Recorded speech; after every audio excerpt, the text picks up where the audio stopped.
Well, Jesus is smart. He's not just nice, he's brilliant. He is the smartest man who ever lived. I remember the first time I read that quote in Dallas Willard's book, The Divine Conspiracy.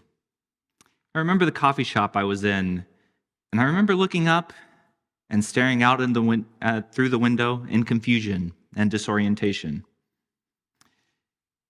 I must have looked a strange sight, staring out at the bustling Houston traffic, with an expression not unlike one who realizes something that they should have known since childhood. It was my "I was today years old when I found out" moment.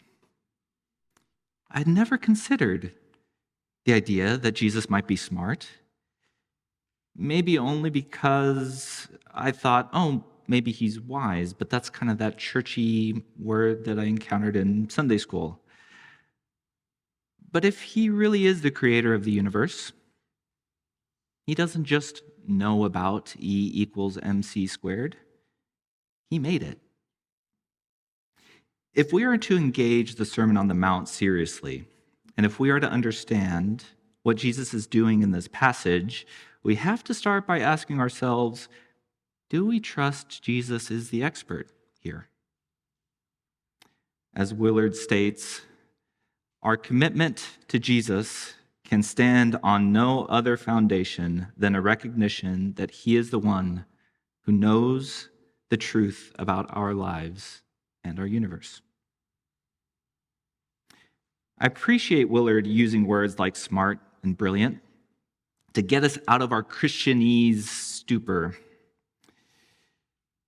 I actually think the word he wants to use is that word, wisdom. Wisdom is key in what Jesus is inviting us into, and it sets what Jesus is doing apart from what he encountered in the Pharisees and what we encounter in our own day. On our path of discovery, we have to navigate what Jesus and Matthew understood in their context as the law and the prophets, what those legal codes might mean, and what this greater righteousness is. So, our first port of call should be to understand what Jesus means when he says he came to fulfill the law and the prophets and not abolish them. For this, we have to understand the Bible Jesus and his followers, including Matthew, read, and how Matthew views Jesus' relationship to it. The prophet seems easy enough. Those will be the books like Isaiah, Jeremiah, Ezekiel, etc. Although for Jesus, this category of prophets would have also included books like Joshua, Judges, Samuel, and Kings. But what about the law? Because that's the question we all have. What's that about? Unfortunately, our English word law comes with a lot of cultural baggage. When we picture the law, we might envision a set of legal codes on a lawyer's bookshelf. Or maybe it's that annoying thing that we scroll through when we download an app and just hit, agree. Well, what would Jesus and his contemporaries have understood by the law? Well, we often default to thinking about the law as the 613 commandments found in those first 5 books of the Old Testament. Jesus would have understood it as the whole of those books. All of it. The narrative, songs, poems, building diagrams, and the legal codes. Those first 5 books are known as the Torah. It's probably better rendered as instruction. The legal codes are important, but they're no less important than the narrative. The narrative and the commands comprise the instruction of the Torah. So when we read, "I have come to fulfill the law and the prophets," that is effectively shorthand for the entire story, to bring it to its completion. The story about God's partnership with humanity for creation going awry and his rescue plan to bring humanity back through a family which were to be a kingdom of priests, pointing humanity back to God. And Matthew views Jesus as the fulfillment of this story. As Richard Hayes puts it in his book, Echoes of Scripture in the Gospels, indeed, Matthew leaves nothing to chance. He repeatedly erects highway signs and large letters to direct his readers, making it unmistakably explicit that Jesus is the fulfillment of Israel's Scripture. Problem is, for many of us, those signs look a little like this.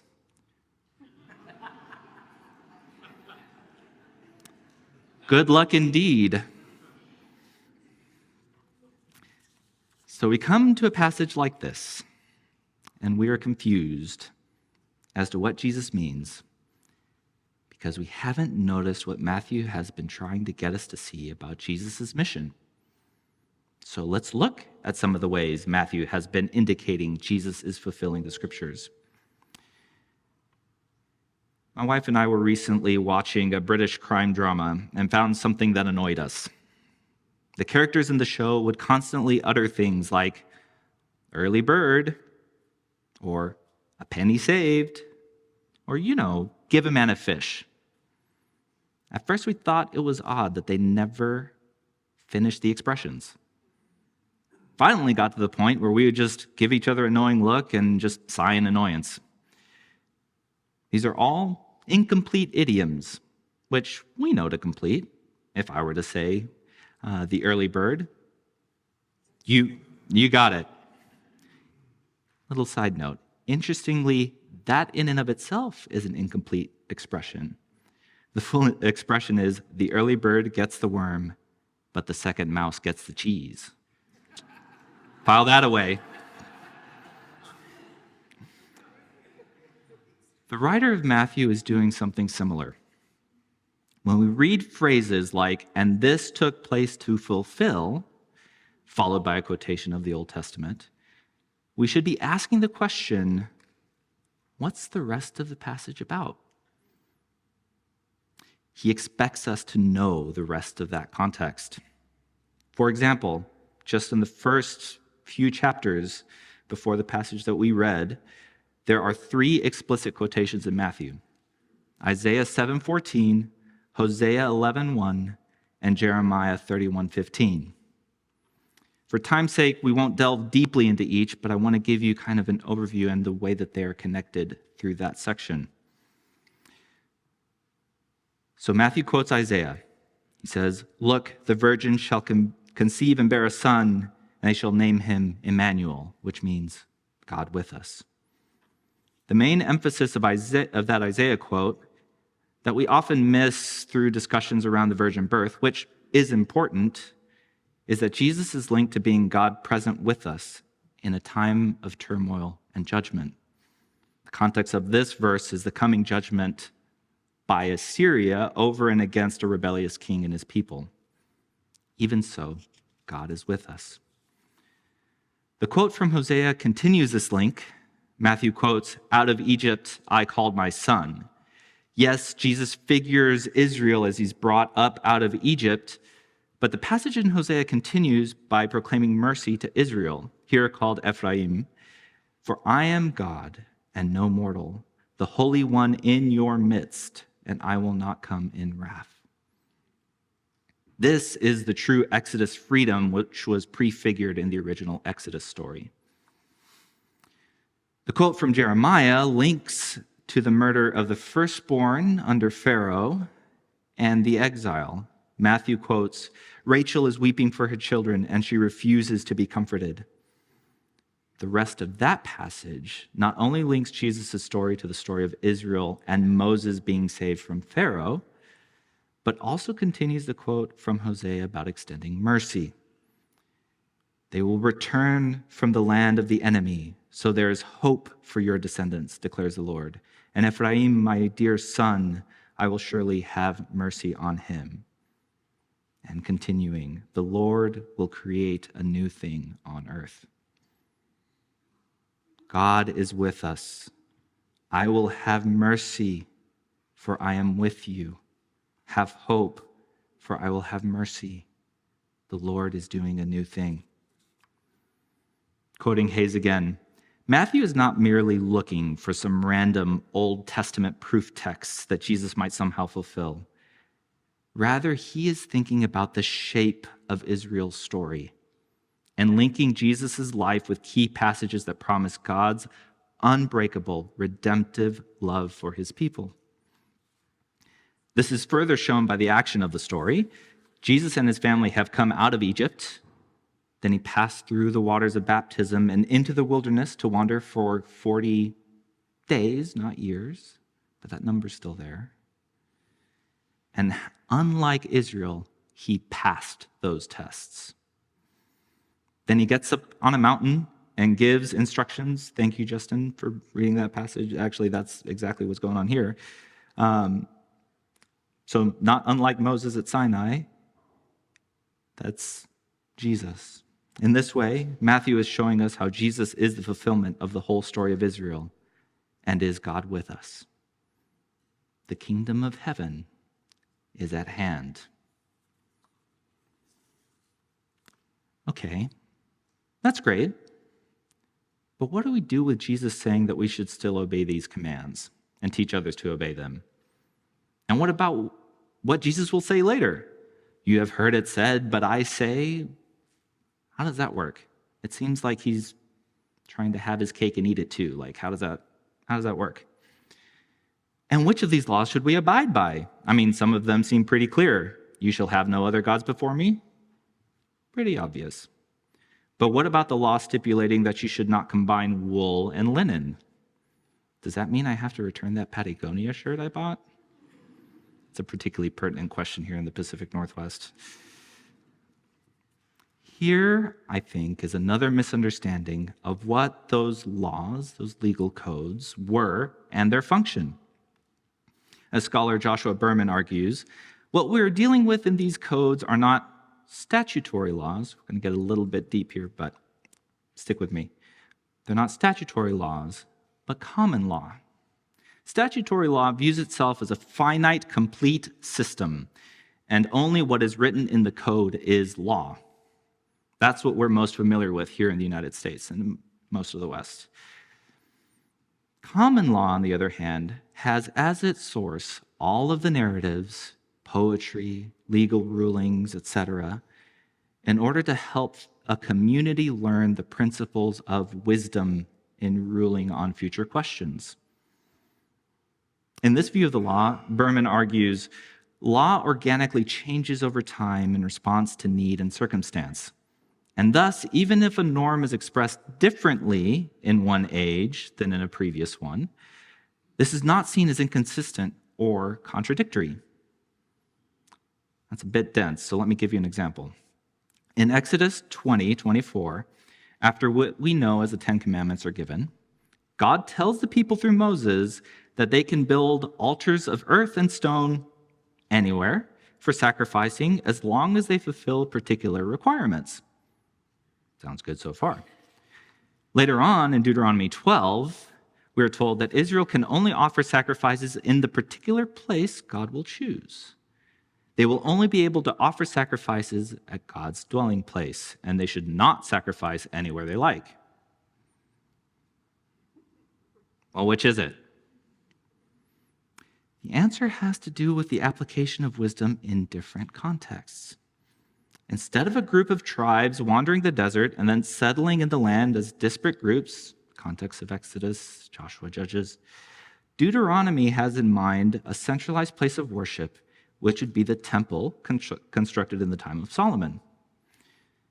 The underlying wisdom in both commands emphasizes the distinctiveness of Israel from the people and worship practices around them. The passage in Exodus follows a reiteration that Israel shall have no other gods than Yahweh, and that they shall not create idols of gold and silver. The passage in Deuteronomy follows a command to tear down all of the high places of worship in the land they are entering. The central temple sets the worship of Yahweh apart from the practices of the nations around them. The goal is that the worship of Yahweh is to be unique. Yes, Israel is not to worship other gods, But the point is that they are not even supposed to use the worship methods of the nations around them in their worship of Yahweh. Have we included some of those methods in our own culture in our worship? That's another sermon. I'll leave that over there, Phil. You can take that later. So if the goal of these laws is to develop wisdom for right living, how does this actually work? Surely the laws are just to be read on their face value. How do we apply them? Look at one other quick example. This example is buried in the long covenant codes in Exodus, the bit that we like to skip over and just yeah, sure, agree. It's the law that divides the section of laws about death and injury and the section of laws that talk about property. Section is introduced by laying out what happens if someone steals an ox or a sheep, and then there is this little addendum. Oh, let's see if I can get to it. Yeah, there we go. If a thief is caught breaking in at night and is struck a fatal blow, the defender is not guilty of bloodshed. But if it happens after sunrise, the defender is guilty of bloodshed. Okay, what on earth does that mean? It's actually a very pertinent bit of wisdom that we can apply to our lives. Why is it different if someone is caught during the day or at night? At night, the family would be there asleep in the house. There is a fear for life. However, if someone is stealing during the day, likely the family is awake, out and about, working. The thief is only after the property. What is the wisdom there? Life, even the life of the thief, is more valuable than property. That is why this is the hinge between the laws about life and injury and property. So how can we think about this in our day? You might already be thinking about a few things. How does this wisdom impact our view that our house is our castle, must be defended at all costs? How do we view this in light of a corporate structure that views employees as dispensable in light of the bottom line? Is the prosperity of investors greater than safety? I mean, we have an aviation company not too far from us that is asking those very questions. Back to the Sermon on the Mount. How would this understanding of laws, pointing back to wisdom, help us understand what Jesus is saying? Matthew has already helpfully set up some signs to show us that God is with us. The kingdom of heaven has come near. This is a new reality, a new context in which the Torah is read. The promised coming of the Messiah is here. The Spirit will be given. There will be new hearts which can embody the righteous kingdom of priests, which Israel was to be. The problem is not that these legal codes were wrong or evil. The problem is that these laws were never meant to be the end. They were the starting point, not the ending point of the righteous life. Unlike how we're often taught in Sunday school, I think the Ten Commandments are not the highest ethical code. They're kind of the minimum standard, starting point. And this is where we get to the issue of the righteousness of the scribes and the Pharisees. Maybe you can already begin to anticipate what Jesus is doing here. Well, what is righteousness? Like wisdom, it's one of those churchy words we grew up with, and we're kind of like, well, I don't really know what that means. Something about doing right things. The Greek word here is dikaiosune, and the Hebrew word behind it is tzedakah. Short description is that those words mean acting rightly or in right relationship towards God, people, and creation. Or if we want to use Jesus' description of this later on, it is to love God with all your heart, soul, mind, strength, and love your neighbor as yourself. So what does Jesus mean by our righteousness needing to surpass that of the scribes and the Pharisees? I have to say, as I was preparing and reading the commentaries, I found myself frustrated. Many of the commentaries went down the well-worn path using the Pharisees and the scribes as punching bags, as we all like to do. They're a bunch of uptight, legalistic hypocrites who are obviously the bad guys. But they were trying to figure out how to live righteously in their own time. They are much more of a mirror to ourselves than we like to think. Let's look at their context. As we read the full story, we become aware that other than in a few moments, Israel and Judah didn't take the Torah seriously until after the exile. It was at this moment that the people in exile came to the realization that their disobedience to the Torah was the cause of the exile and the destruction of the temple. However, even after rebuilding the temple, things aren't quite right. They're still under Gentile rule. The political ruling class is suspect. Some of the priestly class is also suspect of being corrupt and compromised. Does that sound familiar? So having learned that their disobedience to the Torah was the cause of their exile and having a temple again, these groups tried to figure out how to most faithfully live out the Torah. Scribes are those Bible scholars trying to figure out what exactly the Old Testament said. The Pharisees are those trying to tease out how to apply the laws of the Torah to guide their people. And then Jesus comes. And instead of falling back into a kind of righteousness based on that fear and anxiety and trying to tease out every possibility, he presents a different vision.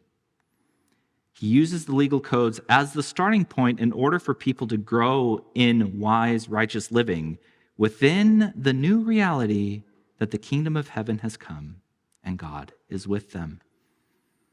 Jesus is pointing to the promise which was given in Deuteronomy 30 and then followed up with in Ezekiel 36 and Jeremiah 31. Deuteronomy 30 promises after rebellion and exile that the Lord your God will circumcise your hearts and the hearts of your descendants. Ezekiel follows that promise, and God proclaims, I will give you a new heart and put a new spirit in you to follow my decrees and be careful to keep my laws. Finally, in Jeremiah 31, if that's it. Oh, yeah. Yes, there it is. A little bit further along from the quote in Matthew 2:17 of Rachel weeping with her children, God states, "This is the covenant I will make with the people of Israel after that time, declares the Lord. I will put my law in their minds and write it on their hearts. I will be their God, and they will be my people. No longer will they teach their neighbor or say to one another, 'Know the Lord,' because they will all know me, from the least of them to the greatest, declares the Lord." As we will see throughout the rest of his sermon, Jesus' vision of righteousness calls for this renewed heart, not just doing right things. Richard Hayes again, the Torah is reconfigured into a call for transformation of the heart. Only in this way can the righteousness of Jesus' disciples exceed that of the scribes and the Pharisees. So how do we live now? Jesus' life, death, resurrection, and ascension means that the kingdom of heaven is truly here and accessible to us, sinners. God is with us, and have hope. He has mercy on us. He invites us to join into this kingdom vision of a greater righteousness, empowered by the Spirit and with new hearts. We must trust him and his way, even when his way seems more complicated and not as successful. But the world is too complicated already, we all say. I want simplicity, but violence seems to work. But they're wrong. But if we don't resist, then we will be sent into exile. Jesus knows that life is hard. It is complicated. He does not shy away from that fact. He knows parenting is a challenge. He knows working in a less than ideal job is complicated. So, he doesn't give a simple 7 steps for godly living, or even a 10 steps. Instead, he presses into that complexity and invites us to do the same and gives us a way forward. We are given a path of wisdom towards true righteousness, enveloped in his mercy and guided by his Spirit. A path of wisdom towards true righteousness, enveloped in his mercy and guided by his Spirit. Sometimes the command is clear. Sometimes we have to work a little bit harder. We need his wisdom and the Spirit to guide us. In that vein, and Jesus' call to develop wisdom, I could give you 3 takeaways or places to apply what you've heard. But I think Jesus is inviting us to use our imagination and maybe develop our wisdom muscles that have atrophied a bit. So I will simply say, as we listen to the rest of Jesus' sermon these coming weeks, take him seriously. What wisdom is he inviting you into? As I began with that Willard quote, I shouldn't be like that British show, but I should complete the quote here at the end. Jesus is smart. He's not just nice, he is brilliant. He is the smartest man who ever lived. He is now supervising the entire course of world history while simultaneously preparing the rest of the universe for our future role in it. He always has the best information on everything, and certainly also on the things that matter most in human life. Let us then hear his teachings on who has the good life, on who is among the truly blessed, on how to follow his kingdom righteousness. May it be so. Amen.